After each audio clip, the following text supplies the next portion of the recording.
할렐루야. 오늘도 하나님이 함께 하시는 은혜가 여러분 가운데 충만하기를 기원합니다. 하나님의 영이 함께하는 사람, 성령이 함께하는 사람은 복이 있습니다.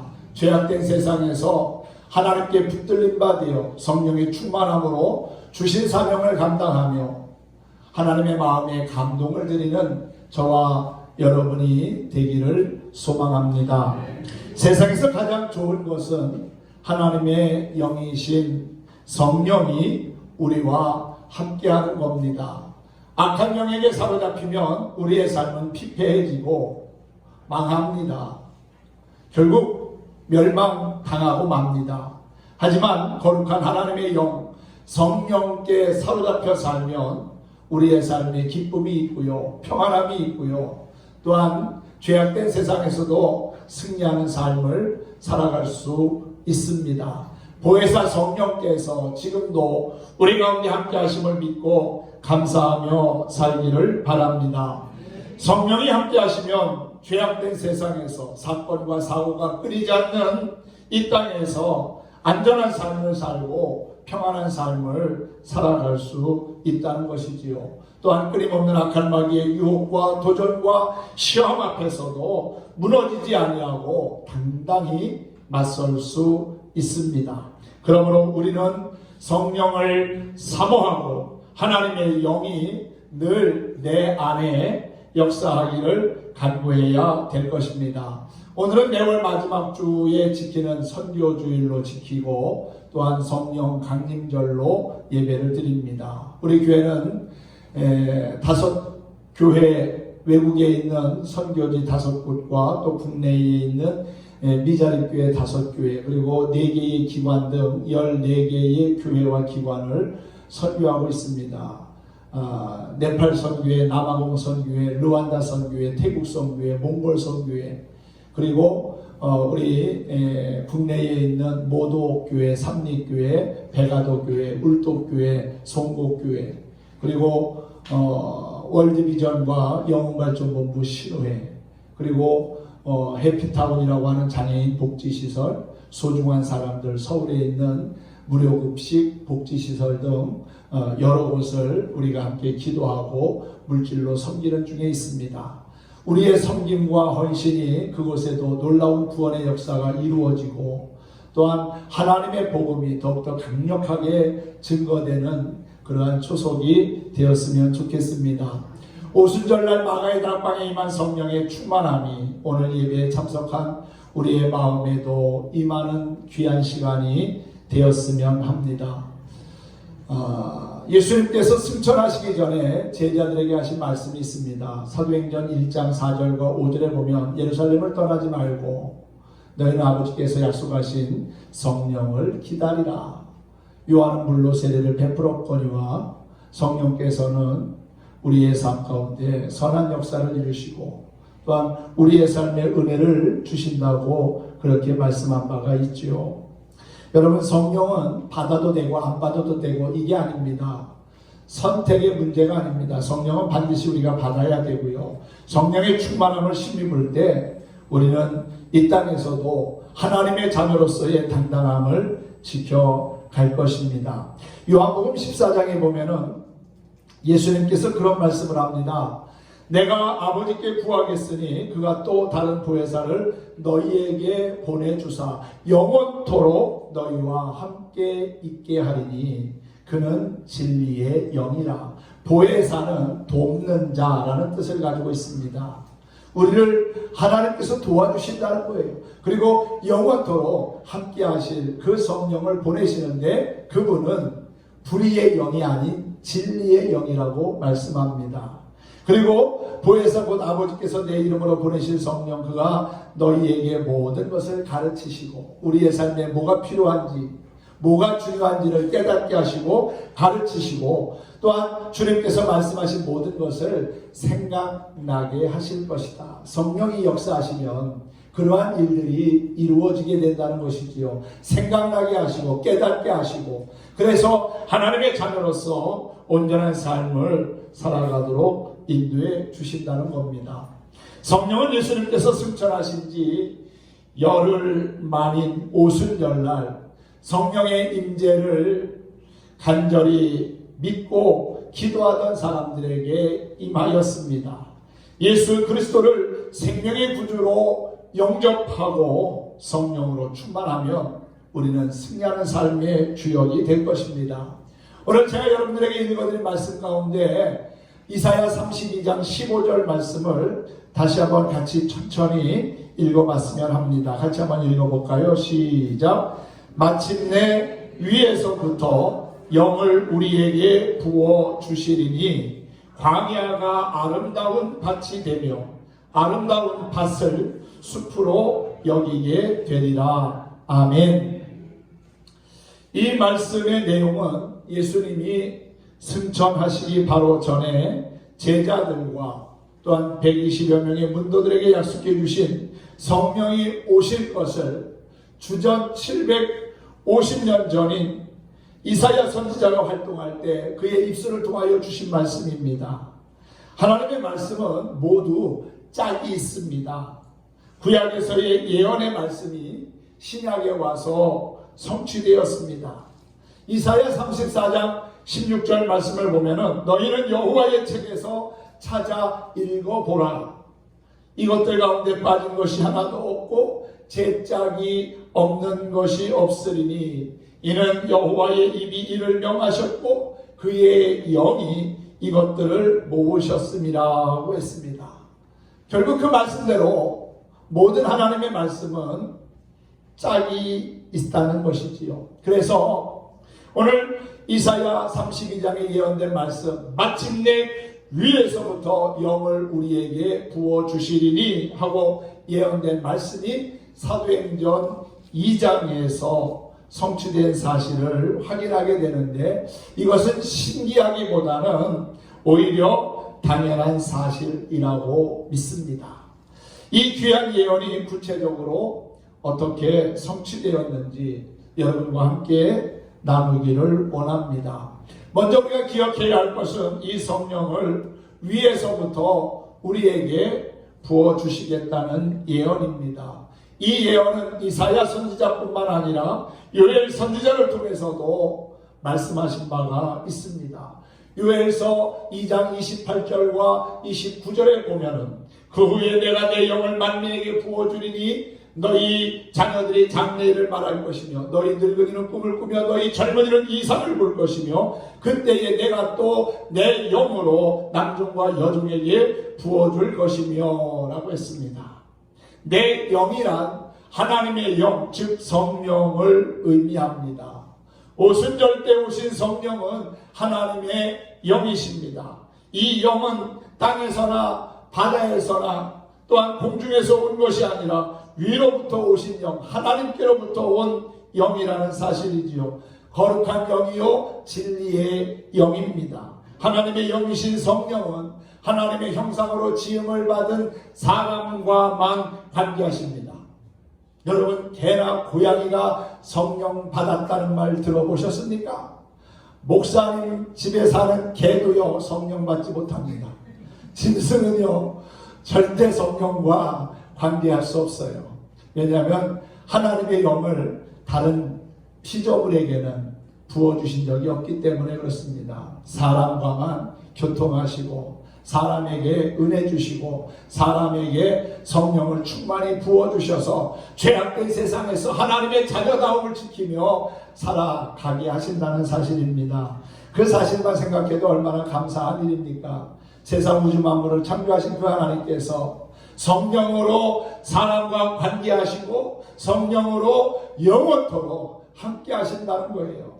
예수님은 이 땅에서 33년의 삶을 사시고 공생의 3년 동안 하나님의 뜻하신 바를 다 이루시고 십자가에서 피 흘려 죽으셨다가 3일 만에 부활하시고 승천하셨지만 예수님은 성령을 이 땅에 보내주신다고 약속하셨고 그 약속한 대로 성령이 오셔서 우리의 삶을 빛 가운데로 또 진리 가운데로 구원으로 지금도 이끌어 주시고 인도해 주신다는 겁니다.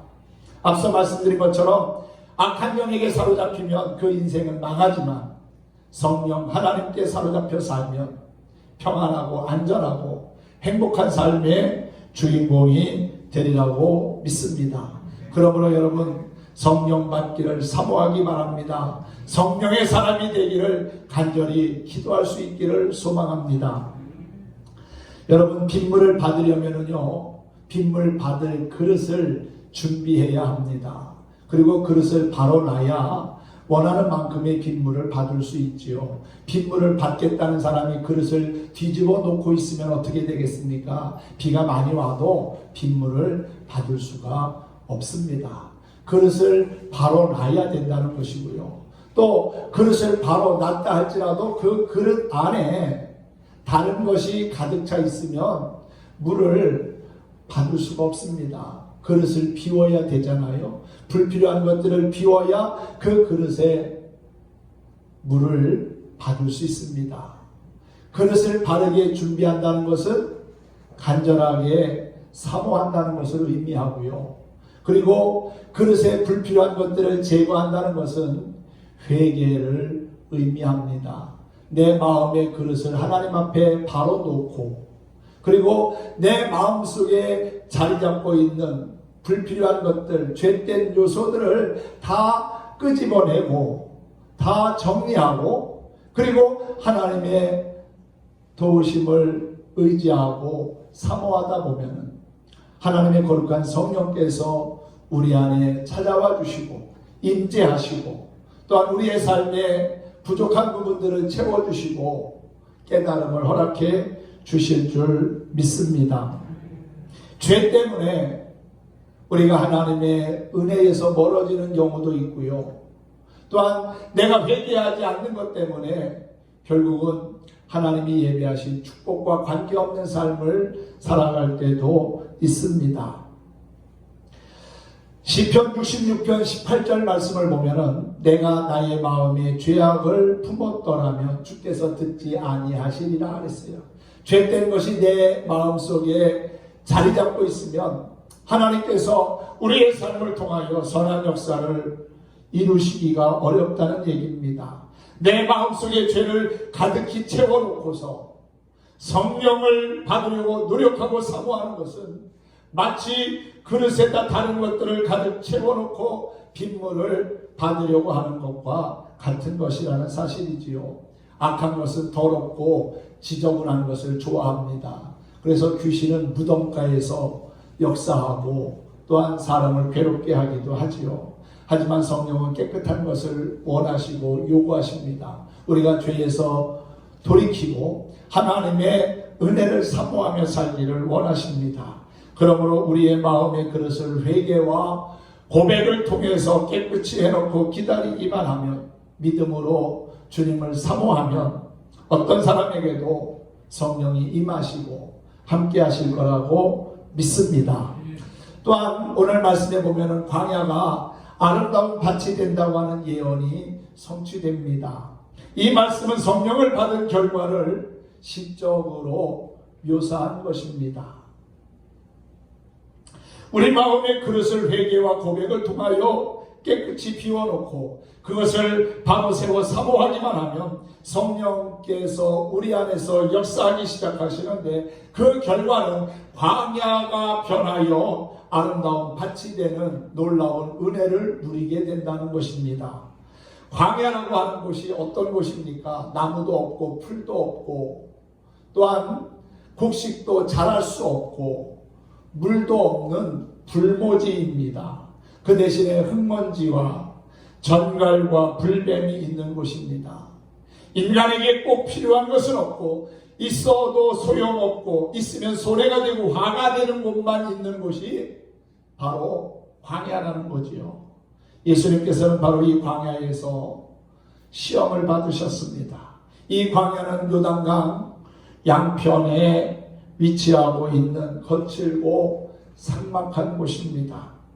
마귀는 이러한 곳으로 예수님을 이끌어내서 시험했습니다. 이와 같이 우리가 성령을 받지 못할 때 우리의 마음의 모습은 마치 광야와 같다는 것이지요. 불모지와 같이 삭막하고 거칠었습니다. 사도 바울은 로마서에서 우리가 예수님 만나기 이전의 모습, 광야와 같은 우리의 마음의 상태를 이렇게 소개한 바가 있습니다. 그 마음에 하나님 두기를 싫어하는 자의 마음에 이런 것들이 가득 차 있다는 거지요. 모든 불의, 추악, 탐욕, 악의가 가득한 자요, 시기와 살인, 분쟁, 사기, 악독이 가득한 자요, 수군수군하는 자요, 비방하는 자요, 하나님께서 미워하는 자요, 능욕하는 자요, 교만한 자요, 자랑하는 자요, 악을 도모하는 자요, 부모를 거역하는 자요, 우매한 자요, 배약하는 자요, 무정한 자요, 무자비한 자라. 성령이 없는 광야와 같은 삭막하고 메마른 마음의 상태에는 이런 것들이 늘 자리 잡고 있다는 겁니다. 거친 광야에는 불뱀과 전갈이 있듯이 성령을 모시지 않은 마음은 거칠은 광야처럼 불의와 추악과 탐욕, 악의와 시기와 살인, 분쟁, 악독한 것들이 가득 차 있다는 것이지요. 거친 광야에는 곡식이 없고 초목이 없고 물이 없듯이 광야와 같은 마음속에도 반드시 있어야 할 것이 없습니다. 정이 없고요, 자비가 없고요, 공의가 없고요, 정의가 없고요, 사랑이 없습니다. 이러한 상태에 있던 우리의 마음이 회개와 또한 고백을 통해서 죄악된 것들, 허물을 깨끗이 씻어버리고 성령을 충만히 받게 되니까 성령의 열매들을 맺게 되고요, 하나님의 은혜를 누리는 자가 된다는 것입니다. 오늘 본문의 광야가 아름다운 밭이 되었다는 말씀이 바로 이것을 두고 표현한 것입니다. 광야에는 열매가 없습니다. 하지만 밭에는 열매가 있지요. 더욱이 좋은 밭, 아름다운 밭에는 좋은 열매가 있기 마련입니다. 그 열매가 어떤 종류인지 아십니까? 마침내 위에서부터 영을 우리에게 부어주시리니 광야가 아름다운 밭이 된다. 그렇게 말씀하셨는데 위에서부터 영을 우리 각 사람의 마음에 부어주시면 열매가 없는 광야와 같은 마음이 열매 있는 아름다운 밭으로 변화된다는 것 여러분 믿으시기를 바랍니다. 갈라디아서 5장 22절과 23절에 보면 오직 성령의 열매는 사랑과 실학과 화평과 오래 참음, 자비, 양선, 충성, 온유, 그리고 절제라고 말씀하고 있지요. 이와 같은 성령의 열매들이 우리 안에 있어야 될 줄로 믿습니다. 죄를 회개하고 하나님의 은혜를 사모하면서 믿음의 뿌리를 주의 말씀 가운데 깊이 뿌리내리고 살아가다 보면은 우리의 삶에 성령의 열매들이 하나둘 맺혀지는 것을 보게 될 것이고, 그 성령의 열매로 말미암아 하나님의 마음에 기쁨과 감동을 드리고 또한 주변 사람들에게는 선한 영향력을 끼치는 그러한 그리스도인의 모습을 우리가 보이게 되리라고 믿습니다. 사탄이 지배하는 곳은 광야와 같고 성령이 지배하는 곳은 열매와 곡식이 풍성한 밭과 같습니다. 우리 주님께서도 천국 비유를 말씀하실 때 사람의 마음을 네 가지로 구분하셨는데, 길가와 같은 마음, 돌밭, 가시밭, 그리고 좋은 땅, 즉 옥토로 구분해 주셨습니다. 길가나 돌밭, 가시밭에는 곡식이 자라지 못하고, 그러다 보니까 꽃도 피우지 못하고 열매도 없었습니다. 하지만 좋은 밭, 옥토에 떨어진 씨는 자라서 꽃을 피우고 30배, 60배, 100배의 열매를 얻게 되었다고 하지요. 성령이 계시는 마음의 밭은 아름다운 밭과 같아서 아름다운 성령의 열매를 맺게 됩니다. 그리고 좋은 풍성한 수확의 기쁨을 누리게 되는 것이지요. 여러분의 생활 속에 구체적인 성령의 열매들이 맺어져서 하나님 앞에 더욱더 존귀하게 쓰임받고 주님과 동행하는 기쁨이 날마다 더해지기를 간절히 소망합니다. 이렇게 광야와 같은 마음이 아름다운 밭과 같이 된 후에 아름다운 열매가 맺게 되면 그 결과는 어떻게 될까요? 화평과 그리고 안전이 임하게 됩니다. 오늘 여러분들에게 읽어드린 말씀 이사야 32장 16절과 17절을 보면은 그때의 정의가 광야에 거하며 공의가 아름다운 밭에 거하리니 공의의 열매는 뭐라고요? 화평이라고 했습니다. 그리고 공의의 결과는 영원한 평안과 안전이라고 했습니다. 여러분, 우리가 이 세상을 살아가면서 하나님이 주시는 평안함이 있어야 행복한 겁니다. 하나님께서 지켜주셔야 안전한 겁니다. 내가 아무리 애쓰고 노력한다고 해서 내 마음에 평안이 있는 것 아닙니다. 언제 무슨 일을 만날지 우리는 알 수 없습니다. 한 치 앞도 모르기 때문에 사람들이 불안하고 걱정하며 사는 것 아니겠습니까? 그런데 하나님의 영이 우리 가운데 임하시고 또한 하나님께서 역사하시면 우리가 죄악된 세상에서도 안전한 삶을 살 수 있고 평안을 노래하며 살아갈 수가 있는 것입니다. 여러분의 마음에 화평이 있기를 원하십니까? 영원한 평안과 안전이 있기를 원하십니까? 공의로워지면 됩니다. 불의한 삶이 아닌 공의로운 삶의 주역이 되기를 힘쓰면 됩니다. 그런데 여러분 공의로워지기를 원하십니까? 그러면 성령의 열매를 맺기 바랍니다. 성령의 열매가 있기를 원합니까? 그러면 성령 충만해야 가능하지요. 성령 충만함은 어떻게 이루어집니까? 광야와 같은 좋은 밭으로 바꾸기 위해서 회개와 고백이 필요하다고 그랬지요. 회개함을 통해서 죄사함의 용서를 구하면서 우리는 하나님의 사람으로 거듭나고 성령의 충만함을 받을 수 있는 겁니다.